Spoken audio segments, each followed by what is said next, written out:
Did you read that? Lilliput Press. Oh, that's subjective. I just joined the board of them. That's cool. There's a seat that was built on the canal near Bagot Street in memory of Patrick Kavanagh, the poet. And great-granddad Brady gets a mention in it. And it's just 2 pages. You all know the seat. No? I mean, Oh, yeah. Commemorate me where there is water, canal water preferably, so stilly, greedy at the heart of summer. Brother, oh commemorate me with no hero, courageous tomb, but a canal bank seat for the passer-by. Patrick Kavanagh's home.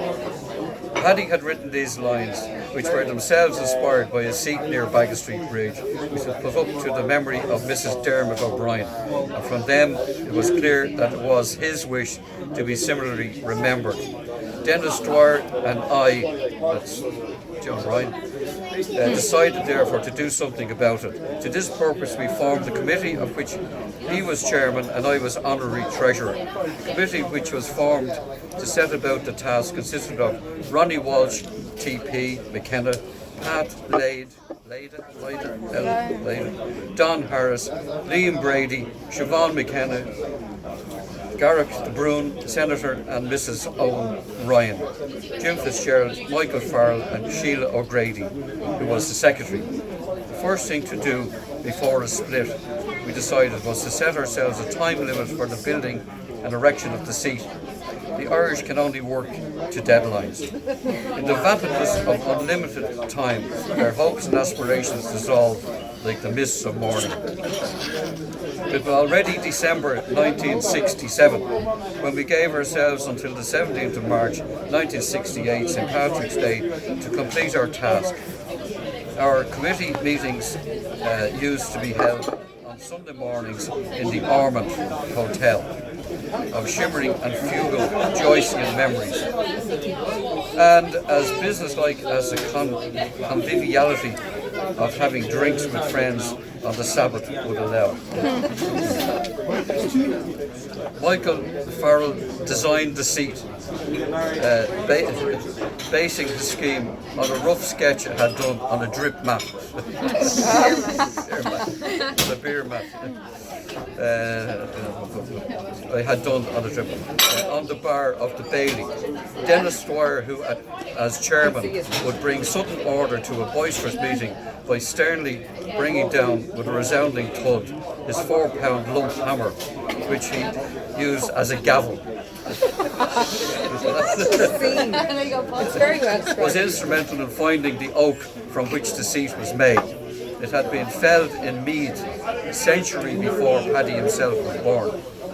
The stone that formed the 2 uprights of the granite from Dublin Mountains, John Cullen, that's up near the Blue Light, whose monumental works were in the heart of the Kavanagh Bagatonia, caused the words of the poem mentioned to be inscribed on the stone. The surrounding paving is of Liscara slabs from the Burren in County Clare. A fund was raised, the money was organised and most generously subscribed to. Humble, unknown people sent money and celebrities contributed, from Dan McNello, who owned the pub in Inniskeen, that's where Kavanagh was born, came with £5. They're going back to 68 now, so it's quite generous. And from Dr. George Otto Sims, the Protestant Archbishop of Dublin, a similar sum. Lord Moyne sent £10, and the poet John Heath Stubbs sent a smaller but nonetheless welcome contribution. Looking back at the list I kept, I see the names of former Chief Justice of Ireland, right? Cathal O'Donnell, and the poet David Wright, Lord Kilbracken, and the Pope O'Mahony. Michael McLeamore, say no more, and the only politician that all sides loved, Donna McMalley, and Lord Kinnan, Benedict Coyley, Seamus Murphy, Arthur H.A., and 100 more. Their names are not forgotten. In another and more suitable place, they will be inscribed for posterity. We thought it would be a nice thing to have his old friend John Betchman over the opening and wrote him inviting him to do so. He declined regretfully.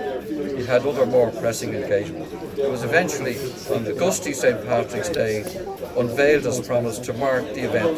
Siobhan McKenna and members of the Abbey Theatre Company read a selection of his poems.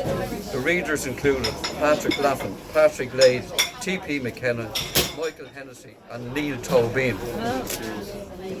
Then Aideen O'Kelly spoke the Canal poem, but in such dreamy, limpid tones, I don't believe there have been many dry eyes. I know there were tears in mine. Finally, three priests, Father Cyril Barrett, S.J., Father Tom Stack, and Father Austin Flannery, O.P., blessed the seat. It would have to be blessed. 1960. It was gratifying that the men in their calibre, fighters for good causes and friends of the arts, agreed to perform this simple ceremony for the man we were remembering. Was a great artist and a great humanitarian. I could go on. But anyway, Granda Brady, Dad, great granddad. And,